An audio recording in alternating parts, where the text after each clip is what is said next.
The title came from me just kept saying, at first I was going to name it the Boosie Blues.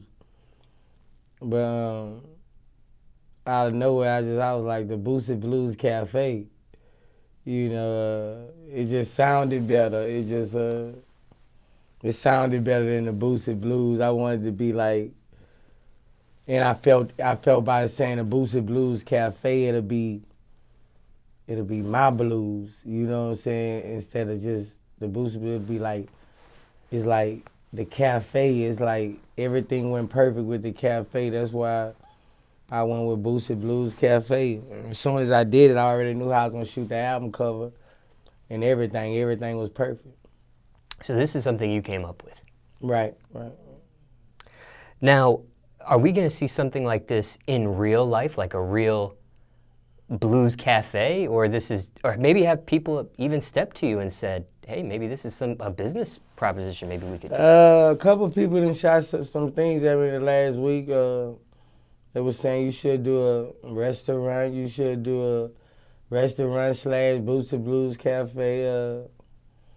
It's in the making. Nothing has been put together yet, but you know, I'm always willing to listen to ideas and turn it into a business situation. Or maybe a room in your house. I got enough of it. Yeah. Now, explain the artwork. You just mentioned the cover here a second ago. Can you explain the concept of the artwork? I wanted to be like in front. I told when Motion Family shot the cover, I told them I wanted to be in front like an old building, like an old building, just chilling, eating my Boosie chips. You know what I'm saying? I was like, you know, this is what goes on in the cafe. If you listen to the music, and I just wanted to be in front, a building chilling with a sign up. And we went right downtown Atlanta and found the building, and I was gonna put the Boosie Cafe in neon. So it was sent it to Katie Design, and we got it done. So this is again an idea you came up with for the concept. Right. The release date, was there any significance on the release date for this project? I just wanted to drop it on Thanksgiving. Once I give my word to my fans, I fulfill it. So, you know, I just wanted to drop it on Thanksgiving and give people something to listen to, you know, while they be with their family.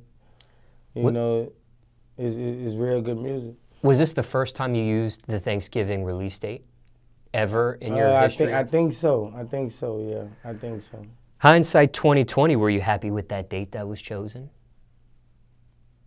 Thinking back, was that the right decision there to drop on Thanksgiving, or do you wish you would have maybe done it right before Thanksgiving? Nah. It doesn't matter when I drop. I do it for the fans. I do it for the people, really. You know, when I make my music, I just do it for the fans. Like, I just do it to show them how great I am. The ones who, you know, look at Boosie as the greatest of all time. You know, that's how my fans look at me. So I gotta steady give them great stuff to be like, take that. Your artist ain't do this, your favorite, you know. So, you know, it basically be for the fans and, you know, and things like that. Then I got a passion for music anyway, so I like making music, you know.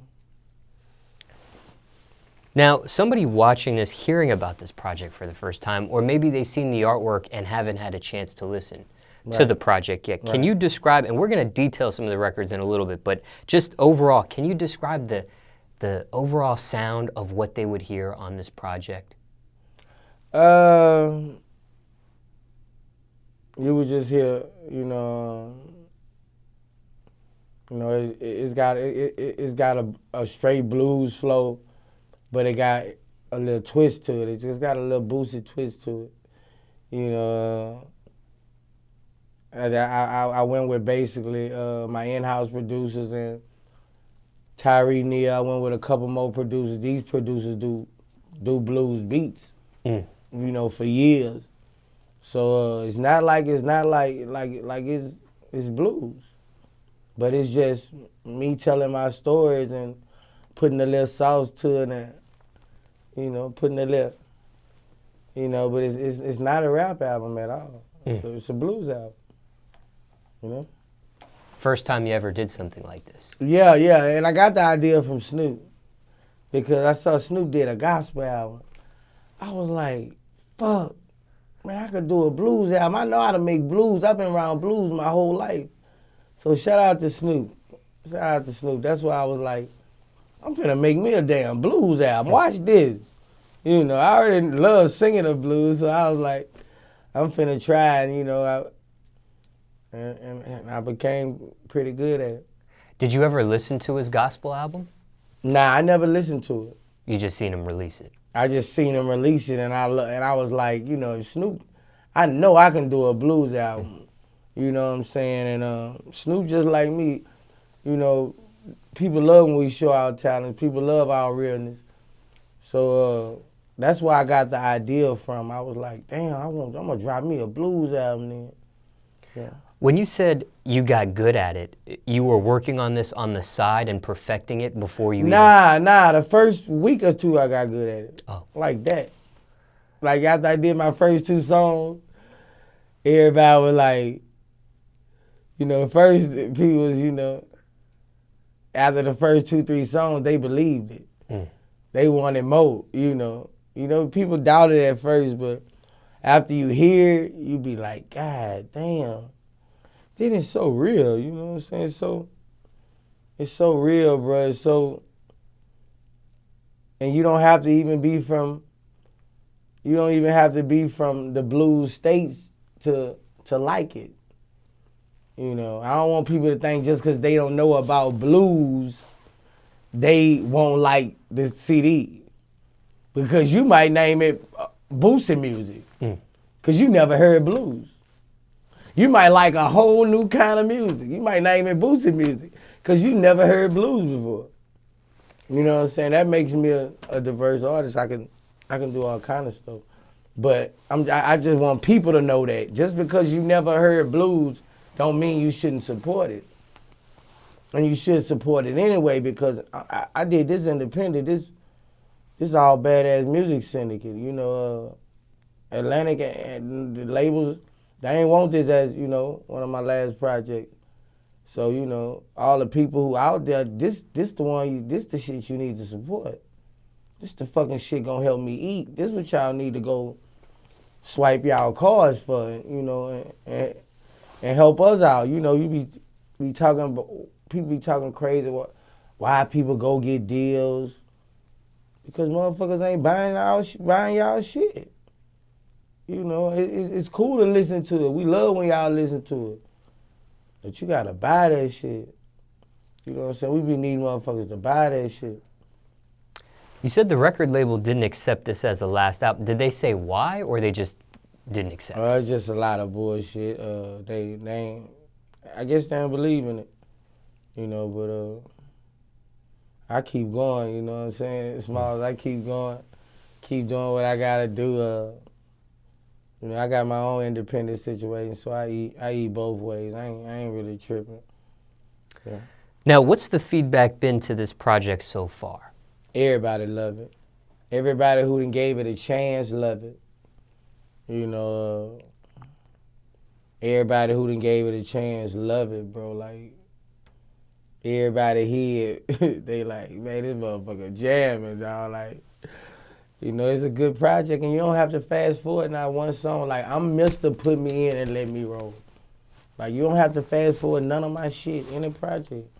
I'm Mr. Put Me In and Let Me Roll. And it's another one, a blues album. Like, this a good, like, you don't, like, this history. People not understanding, like, this is history. When I'm gone, this album gonna be, you know what I'm saying? That's how it is, though. That's how it is in the world. Now, have people that are professionally in blues, have they given you feedback? Yeah, man. Sir Charles, Pokey. You know, at my last couple weeks doing my album, Pokey was coaching me, showing me how to do certain tones, showing me how to go up, down, down, up. You know, I make blues music. You know what I'm saying? I can say now that I make blues music. You know, I done recorded with Sir Charles. I done recorded with with the legends, you know, well, a couple legends, you know. I wouldn't say I'm a blues singer or nothing like that. I just put together a good album, or a good blues album, and people love it. Pokey was listed as the only feature on the project. Right. Why? Because I wanted to show people that I can do it, basically. I wanted to show people I believed in it. I wanted to show people I could do it, and I did it, and you know, people love it. Like people love it. I'm getting a couple negative feedback too from even older people saying, you know, they love it. Some people saying that it ain't the right blues. You know how people gonna say what they say, but you know, I was raised on Jack and Neil. I was raised on Sir Charles. I was raised on these people, and they love it, bro. You know, people who love music gonna love it. If you love music, you gonna love it. How honest are these lyrics? Oh, they real, man. You gotta listen to it like, man, this album, this one of the deepest albums. They got deep records on here, like that Mama record, the Worth It record, all those records, Confused. Like this real life stuff, like this, it's just a blues album. It's just like a rap album. It's the same stuff I would talk about on a rap album, the exact same stuff. It's just in blues form. Did you write these lyrics? Did you freestyle punch in? Wrote some and freestyle punched in. Okay. The amount of songs on this project... It's easy though, like blues is much easier. Oh, it is? Yeah, it's much easier. The amount of songs on the project, there's 17. Why that amount for this? Because I always do that. I don't do that to my fans. You're not going to get Boosie to drop a 10-song CD, 11-song CD. I just can't do it. Like, you know, I just can't do that to my fans, you know what I'm saying? Like, it's easy for me to give you 18, 17 songs, you know? I do that with albums. I drop Bupac. I give you 30 songs. This shit, I do this easy. Like, I do this easy, so, you know, and I'm old school. Like, I ain't come up when people was dropping 8 albums for an EP, 8 songs for an EP. Everybody's 17 and up, you know, like. So that's what I was I've been stuck to, you know. And not only that, it's just I never did that in my career. So I'm not finna really start doing. I'm not finna switch it up and start doing it now. How many songs did you have to choose from before you got to the final 17? If you can remember. Probably 18, 19. Oh, okay. Once I got done, I was ready. I see. Yeah. How'd you narrow it down? Why not just use all of them? All 19? Because I kept a couple on for remixes. Okay. You know, I had to pick out which one I wanted to use, the regular ones, and I kept a couple on for remixes. Who put this track list together, and what was the process behind that? Me, I put all the track lists together of every album. From the 1 to 2 to 3 to the last one, I do that. How do you decide the track list order? I ride around the car and listen to it. I ride around the car and listen to it for a couple of days. And I know if that's a 3-song, I know if that's a 9-song. I know how my projects always look. So I base that off how my projects always look. What song this will be for a Boosie song? What song this will be for a Boosie song? What song this will be for a Boosie song? And that's how I lay out the foundation. Now, since this project has been released, was there any remorse in the songs chosen or the order of the track list? Like, okay. I don't have no remorse on when I make music or how I make it, because I just don't have no remorse, you know, because what I said, I knew that was coming out before it came out. And that's how I was feeling at the time. From start to finish, how much time did this project take to put together? About a month. Pretty fast. Yeah, about a month and a half. It took longer to get the paperwork and shit. I was already done. I just added a couple more records on there. I was 2 weeks getting the paperwork done, but after that, I was done. Shit took like a month. Now, financially, you did kind of talk about it a little bit, but how much does a project like this cost to create?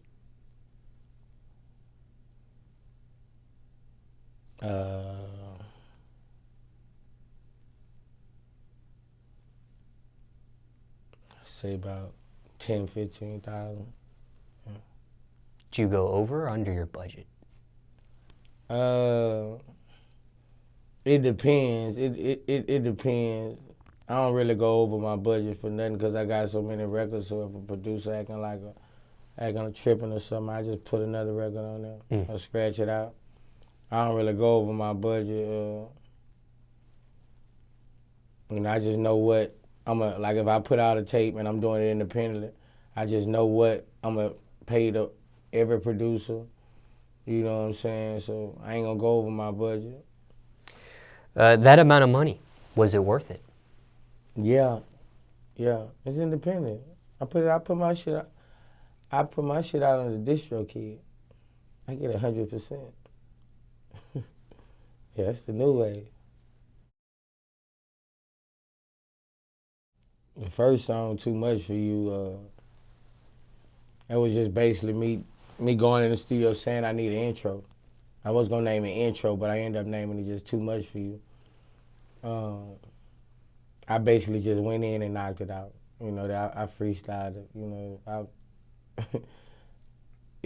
I just went in and killed it. I was like, I need an intro.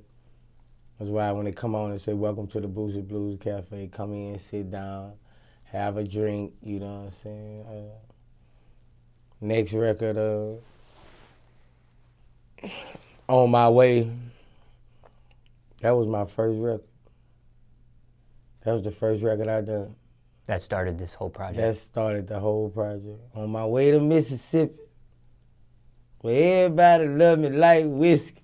On my way to Alabama, had to stop in Louisiana and get the right hot sauce with my chicken. That was the first one. That was the first one right there.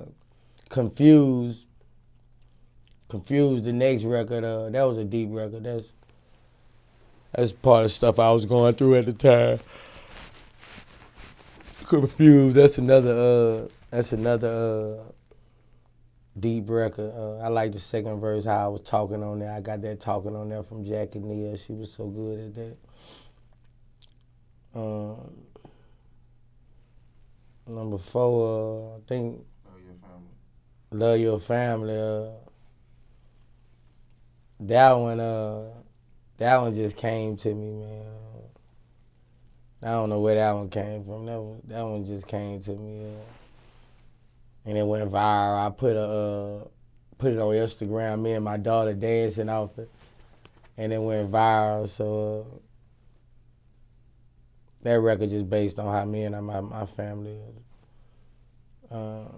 What's the next record? Devil in My Bedroom. That's me and Big Pokey Bear. Crazy record. Crazy record. I love that record. That's one of my favorite records on there, Devil in My Bedroom. I'm basically talking about the devil been riding me and being in my life since I was small until this day. And so that was one of my favorite records. Then how Big Pokey killing that singing on there. It's that real blues on that motherfucker.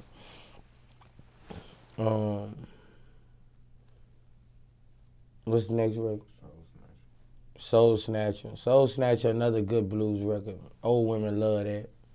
It's talking about, women who know how to fuck. Women who know how to fucking, satisfy their love.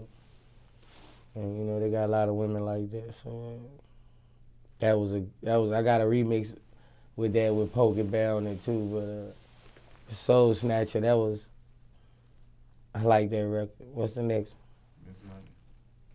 Miss Money. That was one of my favorite records. Everybody that was like one of the house favorites.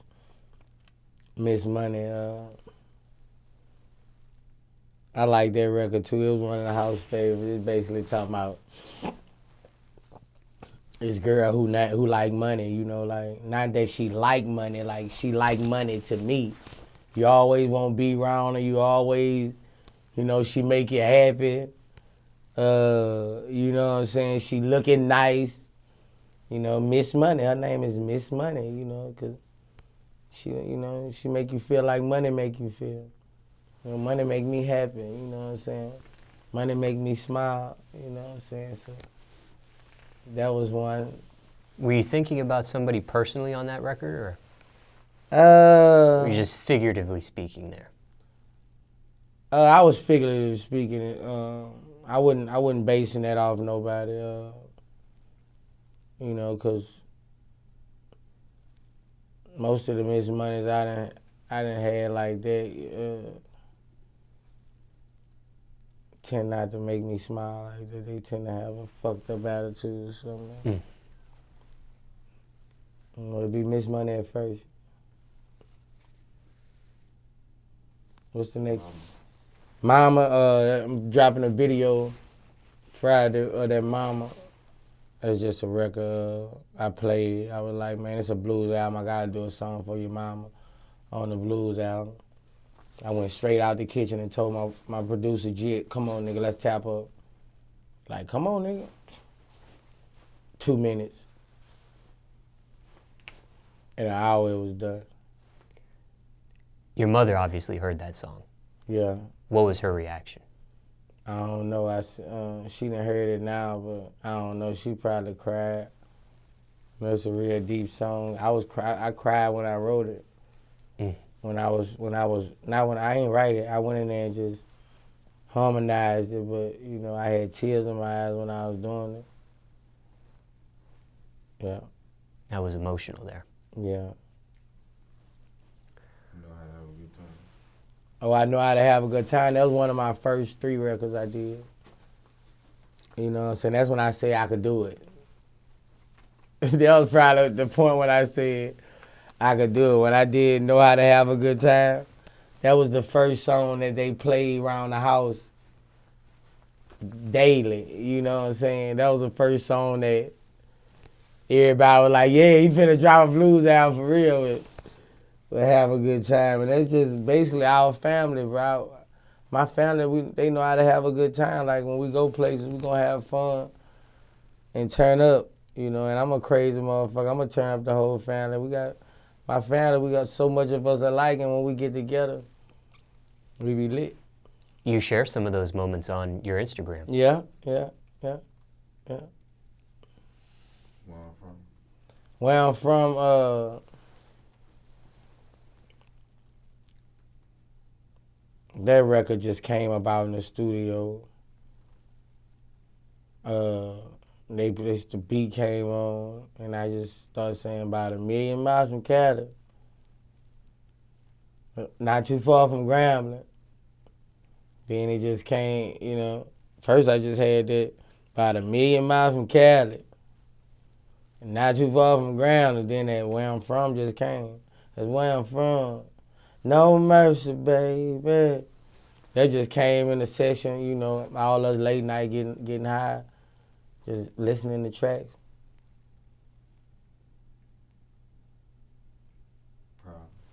Problem was one of my favorite records. That's one of my nephew them favorite records. Got a lot of sauce to it. Just make you get in that zone, A lot of people go through that women having problem with men who don't have time. When we do have time, it's all great. It's the best time you can think of. But they be wanting time that we don't have, and that tend to be a problem. So that's what basically that was on. Like women, she like, you got a problem. But you telling her like, my time ain't on my hand with you. I'm trying, but. And I can't make no money in the bed. I can't make no money. I can't make no money fucking you. It's good when we do it, but you can't. Fucking in the bed all day gonna leave everybody broke. Trouble. That was I did that record. I think Jit did that record. Trouble. That's one of them. I liked that record too. It's basically me just saying I gotta put that real shit on there. Trouble is what I've been getting into my whole life. I ain't got into trouble in a minute now, but I had a life full of trouble. So I always put them records on there like that. That's just Boosie. How does that feel? You haven't been in trouble in a minute. What's that feel like? Feel good. I feel like, I feel like more people proud of me, you know what I'm saying? Feel like more people proud of me, I ain't gotta piss every week, have travel vouchers to go everywhere.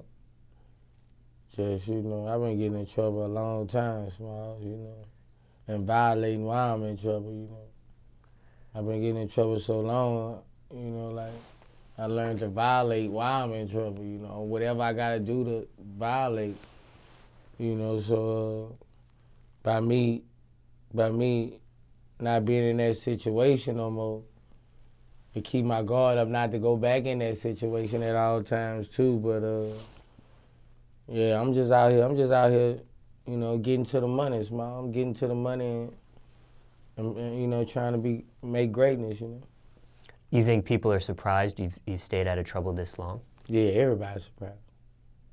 Everybody's surprised. People tell me, Boosie, I thought you'd be in jail by now. I thought you People don't understand that, really before I went, all I did was smoke weed. Like, I wasn't doing no, I guess weed was bad then. Like, now, what I'm doing, I've been smoking like this on camera, woo. I just used to have guns everywhere and shit. But right now, I'm just, I learned from my mistakes, I ain't flashing no guns and all that shit no more. We heavily protected, but, I ain't flashing no guns and doing all that shit, Shit. If weed was bad like that, I wouldn't be smoking no motherfucking weed. But weed ain't bad like that no more. The whole fucking country finna be legal. We making places better places. Slowing down crime, paying taxes, like it's making shit a better place. So I can just smoke my weed, I ain't on no paper, make my music, sit at my house, and live. Now, explain that, something you said a second ago. You said something about when you were on papers, you wanted to violate? Or you were trying not to violate? Now I'm just saying, like, I've been getting in trouble since a teenager, being on probate, all kind of shit. And even on then, you violate. Everybody violate damn near on paper coming up, especially when you first get on paper and you don't want to be on that shit. You don't be trying to follow that shit. You don't really start following that shit till you getting deep shit. And, just like Thugger don't want to be in that shit. Nigga ain't used to not smoking. Nigga, like, this how we make our music, and this nigga ain't used to doing all this shit. Like, nigga, this shit legal damn near everywhere. You tripping out some fucking weed. Like, like, it should be a headache, bro. Like, it should be a headache, bro. But, we get ourselves in that trouble, We get ourselves in that trouble. That should be hard to get out, too. Now, just curious, because you are a big marijuana smoker, why not choose to live in a city where it's complete recreational legal as well? And why do you think, beside yourself, more artists don't do that? Like, if somebody like Young Thug gets in trouble in Atlanta where it's not recreationally legal yet, why not move to LA and never have to worry about that even becoming a problem? That's a good question. I think when Thugger, like if you get a charge, right? Regardless, dog, you on paper where you got that. You gonna be on paper where you got that charge. Mm-hmm. So that's up to the judge if he wants you to move out there. You know what I'm saying? Still ain't legal where you got caught at. But I feel what you saying. If you gonna smoke out there, you should move out there. I can't move out there right now. I'm finishing my estate out here. You know what I'm saying? And Cali too fucking high, you know what I'm saying? If I was living like I'm living out here in Georgia, in California, I'd be paying crazy shit. Double, triple, quadruple. Quadruple. Yeah. So, and you know, I'm not a city guy. You know, I'm a down south nigga. You know, I'm a country nigga. You heard me? I'm country. You hear me? Like, you know, I don't want to be like, even out here. I live in the country. I live 45, 50 minutes from the city. Like, I don't want to see niggas every day. Like, you know what I'm saying? That's why I ain't move out here to see niggas. You know, I ain't get out the hood to see more niggas every day, where niggas can see me every day. Nah. You know, I got out here to, you know, move to the fucking country. You know what I'm saying? I'm in the country. Nigga, if I see you, you looking for me. You know what I'm saying? It ain't like that if you living on Lennox. It ain't like that if you living everywhere else. You know what I'm saying? You open to so many people. You feel what I'm saying, Smallz? It's like I don't like living like that. I don't like living like that. Well, you know, more people can. It's easy for more people to touch you like that. Does that worry you though? I mean, you liking to be a marijuana smoker and living in the South, and the South being so conservative probably would be one of the last of the remaining of the United States before they legalize anything of that nature. You ain't lying about that, you know. But it ain't like I'm fucking selling weed. It ain't. I smoke weed. You know, like Georgia ain't tripping like that. Like, you know, I ain't riding with no motherfucking hella weed. You know, I might got a couple grams with me. You know, that's it. You know what I'm saying? I can handle that. You know, I think I can handle a couple. I think I've been through enough shit. I can handle a couple grams. Fuck shit, but I gotta smoke my weed. You know what I'm saying? Yeah. Was that the last song? Yeah, like 3 more songs. Problem. Oh, problem. Oh. You said problem. And speaking of weed, is there? Before we go on to that next record, speaking of weed, is there a certain strand that's just your particular favorite? Just curious. I'm on the White Runch right now. Right now I'm on the White Runch. I'm smoking that White Runch heavy right now. That's what I've been on lately. You know, I ain't really been on the cookie that heavy. I ain't really been on. I've been on the White Runch lately. I ain't gonna lie. Why that particular strain there? That flavor, that taste, the high, like that Runch. You know, that's rapper weed. That's what all the rappers. That's what we smoking. Top of the line shit. Yeah, shit stank. Yeah. What's the next one? Let's talk about it. Let's talk about it. That was just based on what's going on in the world today. You know, all the stuff I was saying on there, I was seeing it on my TV screen. I see. You know, basically that's everything I was talking about. I was seeing it. Kanye West, you know, everything I was seeing on TV. I basically woke up the next morning and was like, because I was already in my blues mode. So I just basically thought about everything that I saw on the TV in the tub that night, and I just came downstairs and put it to work.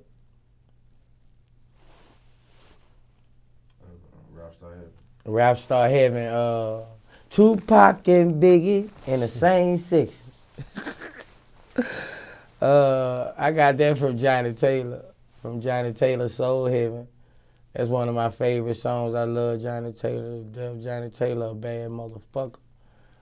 And I said, man, I want to do a rap star Heaven, you know. Talk about all the rappers. When I close my eyes, I see. You know, what I want to see. I want to see a rap star Heaven. I want to see everybody getting along. You know, I don't like rap beef. You know what I'm saying? I want to see everybody getting along, making money. You know, everybody together, you make more money. Separated, you make less money. So that's, you know, rap star Heaven, that's what I close my eyes and I want to see.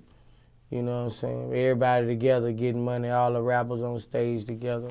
Everybody in the VIP together getting fucked up. You know, weed unlimited, alcohol unlimited. You know, rap star heaven. That's what Boosie going. Yeah. Boosie Blues Cafe. And Boosie Blues Cafe, that was the outro. I said I gotta put an outro on here. So that one came easy. I was playing the beat.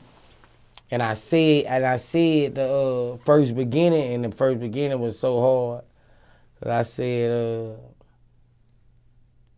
this is the last song on the blues album I want to dedicate to the name of the song, Boosie Blues Cafe. This is my first blues album, and it was so smooth. You know what I'm saying? And I just went right in and laid it. Just this motherfucker just jam, you hear me? Like, this motherfucker just sound good.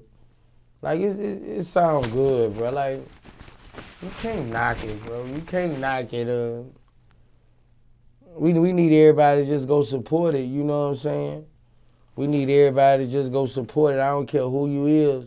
I was telling the girl in the mall about my rap album coming out. And she said, I was like, damn, should niggas stop shining like this? Like, do people feel that way? Because she told me in the airport, she said, I said, you know I got an album coming out. She said, look at you, Boosie. You got on all that jewelry. I'm not buying your album. You already got money. I listen to it for you, though. I'm like, I wanted to do the world feel like that with everybody who start getting money. Like, do a certain kind of stunt make you lose fans? Fans that are ones who won't buy your shit when you ain't had no jewelry on to see you make it? Do them people stop buying your shit once you get up there because they don't want, because they need it for feel like they need it for themselves more, or they just feel like you don't need it? You know what I'm saying? So I was like, I went home thinking I smoked me up, but I'm like, I wonder is this motherfucking stunting, you know, or putting, you know, when niggas showing these racks. If it's backfiring on you. If it's backfiring, like if it's making motherfuckers mad, like, nigga, I ain't going to buy your shit, nigga. You already got money. You just showed $100,000. You know, that shit was something to think about. I'm like, damn, man, I just showed a motherfucker a bed look like fucking football field? A fucking, and I'm asking them to spend $9.99, $10.99. I don't know, but I know one thing, you know, your real fans gonna support that shit, and I just won't hear it because they won't buy that shit so you support your family.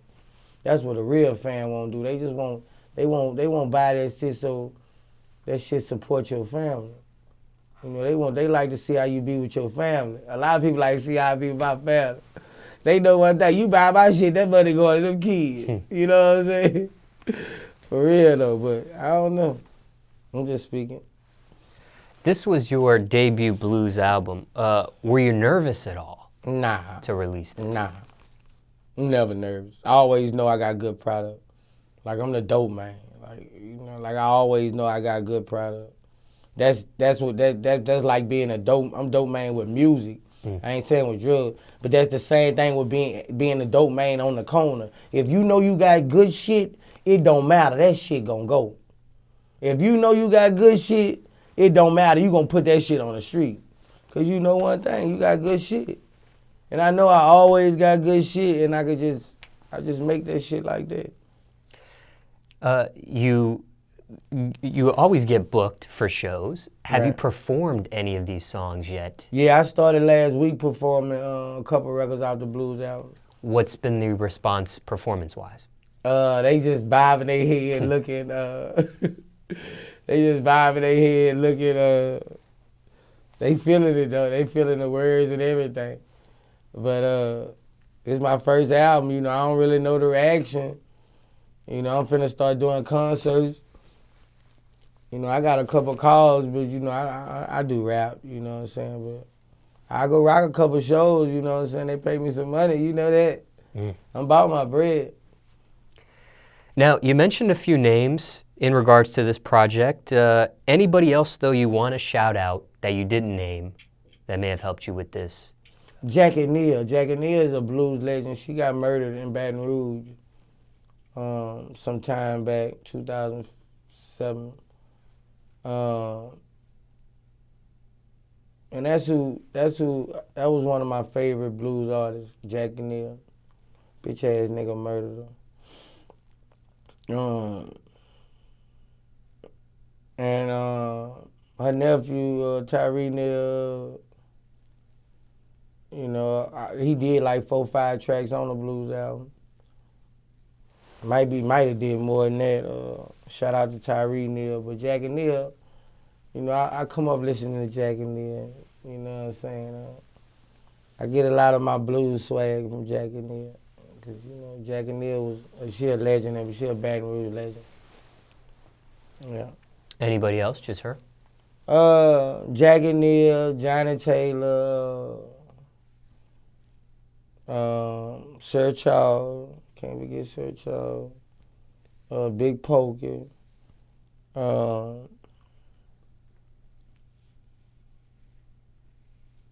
Carl Stewart. Man, I can go. Just everybody, bro. Everybody who. And I was raised on blues music.